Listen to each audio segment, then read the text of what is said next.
ये खबर पढ़ते समय एक सवाल बार बार दिमाग में आ रहा है कि क्या अब इंसान का शरीर भी किराए पर चलने लगा है। कहा जाता है कि जब इंसान की मजबूरी बाजार बन जाए तो समझ लीजिए कि सिर्फ अपराधी नहीं, पूरा का पूरा तंत्र कटघरे में खड़ा है। और वही हुआ है महाराष्ट्र के बदलापुर में। महिलाओं को 25 से 35 हजार रुपए का लालच दिया गया, हार्मोन के इंजेक्शन लगा दिए गए, बार बार मेडिकल कराने के नाम पर उन्हें भर्ती किया गया, फिर उनके कोख का सौदा किया गया। यह सिर्फ अवैध तस्करी नहीं है, यह गरीबी की नीलामी है। और बात सिर्फ इतनी भर नहीं है, यह सवाल है कि जब यह सब कुछ हो रहा था तो कहां था स्थानीय प्रशासन? किस फाइल में अटका हुआ था स्वास्थ्य विभाग? क्या कोई मॉनिटरिंग सिस्टम नहीं था, या फिर सब चलता है कि संस्कृति में डूब चुका है? क्योंकि याद रखिए, इतना बड़ा मेडिकल रैकेट बिना नेटवर्क के नहीं चलता, बिना चुप्पी के नहीं चलता, बिना सिस्टम की कमजोरी के नहीं चलता। हमारे आपके लिए मैं यही कहूंगा कि अपराध वहीं पनपता है जहां व्यवस्था सोती है और समाज चुप रहता है। और हमें खुद से भी पूछना होगा कि हमने ऐसा समाज क्यों बना दिया है जहां 30,000 रुपए में, 35,000 रुपए में, 25,000 रुपए में किसी महिला की सेहत से ज्यादा कीमती हो जाते हैं ये पैसे। मजबूरी को कमाई कहकर क्या हम शोषण को सामान्य बना रहे हैं? मेडिकल साइंस जीवन बचाने के लिए है, ना कि लाचार शरीरों को मुनाफे का जरिया बनाने के लिए। मैं तो कहता हूं कि अगर बिना सख्त जांच के क्लिनिक चल रहे हैं या चल रहे थे, अगर रिकॉर्ड्स की निगरानी नहीं है, अगर बार बार मेडिकल प्रक्रियाएं बिना सवाल के हो रही हैं, तो यह सिर्फ अपराधियों की नहीं, व्यवस्था की विफलता है। सुन लीजिए, अगर कोई भी हितैषी बनकर मेडिकल ऑफर दे तो यह खतरे की घंटी है। अपने शरीर से जुड़ा हर फैसला, पूरी जानकारी, कानूनी कागज और विश्वसनीय डॉक्टर के बिना पूछे कोई भी फैसला मत लीजिए। बदलापुर का यह मामला एक शहर की कहानी नहीं है, यह आईना है जिसमें दिख रहा है कि अब नैतिकता गिरती है तो इंसान पहले बिकता है और सिस्टम बाद में शर्मिंदा होता है। बदलापुर का यह रैकेट सिर्फ पुलिस फाइल या एफआईआर का मामला नहीं है, यह हमें याद दिलाता है कि कानून की नींद जितनी लंबी होती है, अपराध उतना ज्यादा संगठित हो जाता है। देखिए रिपोर्ट।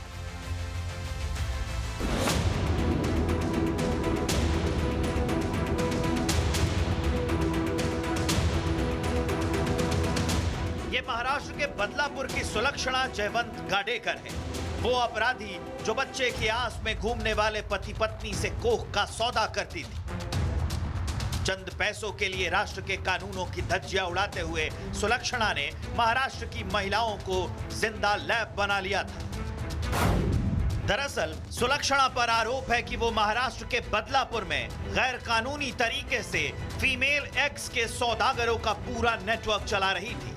सुलक्षणा ने अपार्टमेंट में सोनोग्राफी सेंटर खोल रखा था, जहां वो सोनोग्राफी के बाद महिलाओं को ओव्यूलेशन बढ़ाने का इंजेक्शन लगाती, फिर यूट्रस में फीमेल एक्स बढ़ने पर महिलाओं को आईवीएफ सेंटर भेज दिया जाता था, जहां डॉक्टर ऑपरेशन थिएटर में महिलाओं के एक्स निकाल लेते थे। सुलक्षणा आर्थिक तंगी से जूझ रही महिलाओं को 25 से 30,000 रुपए का लालच देकर उनके एक्स निकलवाती थी। बाद में यही एक्स आईवीएफ सेंटर में बच्चे की आस लेकर आने वाली महिलाओं के गर्भाशय में रखे जाते थे। राष्ट्र के खिलाफ चल रहे इस गिरोह के 3 सदस्यों को महाराष्ट्र पुलिस ने गिरफ्तार किया है। पकड़े गए आरोपियों में मास्टरमाइंड सुलक्षणा गाडेकर, उसका साथी अश्विनी चाबुकस्वर और मंजूषा वानखेड़े शामिल हैं। पुलिस मामले की गहनता से जांच कर रही है। इलाज के नाम पर कोख की तस्करी करने वाली सुलक्षणा गाडेकर के पास ओव्यूलेशन बढ़ाने के लिए इंजेक्शन बरामद हुए हैं। सुलक्षणा के फोन से महिलाओं के नाम से बनाए गए फर्जी एफिडेविट और फाइनेंशियल ट्रांजैक्शन से जुड़ी जानकारियां भी मिली। पुलिस के रडार पर कोख तस्कर गैंग की मास्टरमाइंड सुलक्षणा गाडेकर का पति संजय शर्मा भी है। पुलिस उससे भी पूछताछ कर रही है। हालांकि आरोपी के पति का कहना है कि उन्हें फंसाया जा रहा है। देखिए, इसमें कैसा है, उनको फंसाया जा रहा है और कोई बदलापुर की कोई डॉक्टर है, उन्होंने फंसाने का काम किया है। इतना एग्जैक्ट मुझे मालूम नहीं है, लेकिन एफआईआर रिपोर्ट से मुझे पता चला है कि उनका ही कुछ ऐसा प्रकरण है और उनको झूठे आरोप में फंसाया जा रहा, प्लस न्यूज़ चैनल में भी जो भी दिया गया है सब झूठा आरोप है। दावा है कि जरूरतमंद महिलाओं के एक्स प्रिजर्व करने के बाद सुलक्षणा का रैकेट बच्चे ना होने से परेशान महिलाओं को टारगेट करता था। आईवीएफ सेंटर से इस तरह की महिलाओं का डेटा जुटाया जाता था। दरअसल हमारे देश में लगभग 2.25 करोड़ से 3 करोड़ तक जोड़े इनफर्टिलिटी की समस्या से जूझ रहे हैं। इसमें से हर साल लगभग 2 से 2.5 लाख जोड़े आईवीएफ साइकिल को अपनाते हैं। ऐसे ही जोड़ों पर सुलक्षणा के गैंग की नजर रहती थी। पुलिस को शक है कि कोख तस्करी के नेटवर्क में कुछ बड़े डॉक्टर भी शामिल हो सकते हैं, जिसका खुलासा आरोपियों से पूछताछ खत्म होने के बाद किया जा सकता है। Bureau report, Republic Bharat. ये खबर पढ़ते समय एक सवाल बार बार दिमाग में आ रहा है कि क्या अब इंसान का शरीर भी किराए पर चलने लगा है? कहा जाता है कि जब इंसान की मजबूरी बाजार बन जाए तो समझ लीजिए कि सिर्फ अपराधी नहीं, पूरा का पूरा तंत्र कटघरे में खड़ा है। और वही हुआ है महाराष्ट्र के बदलापुर में।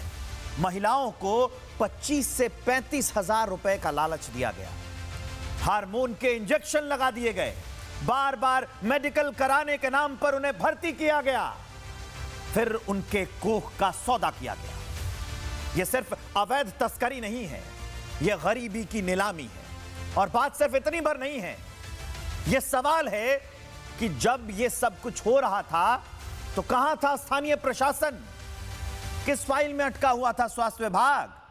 क्या कोई मॉनिटरिंग सिस्टम नहीं था? या फिर सब चलता है कि संस्कृति में डूब चुका है? क्योंकि याद रखिए, इतना बड़ा मेडिकल रैकेट बिना नेटवर्क के नहीं चलता, बिना चुप्पी के नहीं चलता, बिना सिस्टम की कमजोरी के नहीं चलता।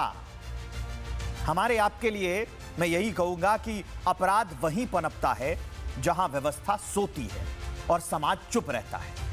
और हमें खुद से भी पूछना होगा कि हमने ऐसा समाज क्यों बना दिया है जहां 30,000 रुपए में, 35,000 रुपए में, 25,000 रुपए में किसी महिला की सेहत से ज्यादा कीमती हो जाते हैं ये पैसे। मजबूरी को कमाई कहकर क्या हम शोषण को सामान्य बना रहे हैं? मेडिकल साइंस जीवन बचाने के लिए है, ना कि लाचार शरीरों को मुनाफे का जरिया बनाने के लिए। मैं तो कहता हूं कि अगर बिना सख्त जांच के क्लिनिक चल रहे हैं या चल रहे थे, अगर रिकॉर्ड्स की निगरानी नहीं है, अगर बार बार मेडिकल प्रक्रियाएं बिना सवाल के हो रही हैं, तो यह सिर्फ अपराधियों की नहीं, व्यवस्था की विफलता है। सुन लीजिए, अगर कोई भी हितैषी बनकर मेडिकल ऑफर दे तो यह खतरे की घंटी है। अपने शरीर से जुड़ा हर फैसला, पूरी जानकारी, कानूनी कागज और विश्वसनीय डॉक्टर के बिना पूछे कोई भी फैसला मत लीजिए। बदलापुर का यह मामला एक शहर की कहानी नहीं है, यह आईना है जिसमें दिख रहा है कि अब नैतिकता गिरती है तो इंसान पहले बिकता है और सिस्टम बाद में शर्मिंदा होता है। बदलापुर का यह रैकेट सिर्फ पुलिस फाइल या एफआईआर का मामला नहीं है, यह हमें याद दिलाता है कि कानून की नींद जितनी लंबी होती है, अपराध उतना ज्यादा संगठित हो जाता है। देखिए रिपोर्ट।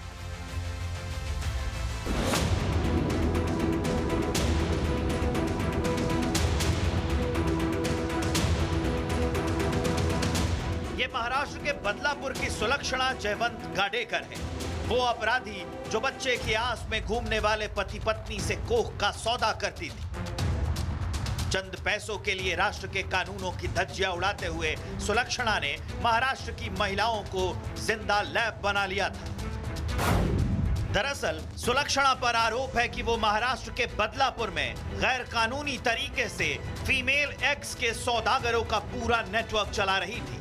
सुलक्षणा ने अपार्टमेंट में सोनोग्राफी सेंटर खोल रखा था, जहां वो सोनोग्राफी के बाद महिलाओं को ओव्यूलेशन बढ़ाने का इंजेक्शन लगाती, फिर यूट्रस में फीमेल एक्स बढ़ने पर महिलाओं को आईवीएफ सेंटर भेज दिया जाता था, जहां डॉक्टर ऑपरेशन थिएटर में महिलाओं के एक्स निकाल लेते थे। सुलक्षणा आर्थिक तंगी से जूझ रही महिलाओं को 25 से 30,000 रुपए का लालच देकर उनके एक्स निकलवाती थी। बाद में यही एक्स आईवीएफ सेंटर में बच्चे की आस लेकर आने वाली महिलाओं के गर्भाशय में रखे जाते थे।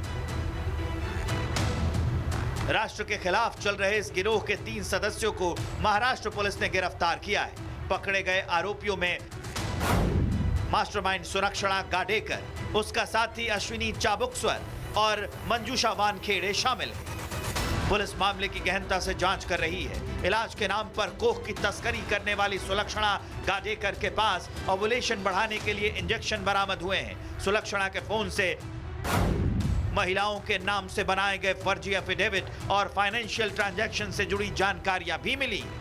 पुलिस के रडार पर कोख तस्कर गैंग की मास्टरमाइंड सुलक्षणा गाडेकर का पति संजय शर्मा भी है। पुलिस उससे भी पूछताछ कर रही है। हालांकि आरोपी के पति का कहना है कि उन्हें फंसाया जा रहा है। देखिए, इसमें कैसा है, उनको फंसाया जा रहा है और कोई बल्लापुर की कोई डॉक्टर है, उन्होंने फंसाने का काम किया है। इतना एग्जैक्ट मुझे मालूम नहीं है, लेकिन एफआईआर रिपोर्ट से मुझे पता चला है कि उनका ही कुछ ऐसा प्रकरण है और उनको झूठे आरोप में फंसाया जा रहा, प्लस न्यूज़ चैनल में भी जो भी दिया गया है सब झूठा आरोप है।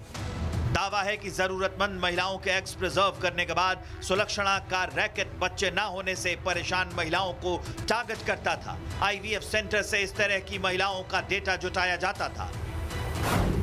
दरअसल हमारे देश में लगभग 2.25 करोड़ से 3 करोड़ तक जोड़े इनफर्टिलिटी की समस्या से जूझ रहे हैं। इसमें से हर साल लगभग 2 से 2.5 लाख जोड़े आईवीएफ साइकिल को अपनाते हैं। ऐसे ही जोड़ों पर सुलक्षणा के गैंग की नजर रहती थी। पुलिस को शक है कि कोख तस्करी के नेटवर्क में कुछ बड़े डॉक्टर भी शामिल हो सकते हैं, जिसका खुलासा आरोपियों से पूछताछ खत्म होने के बाद किया जा सकता है। Bureau report, Republic Bharat.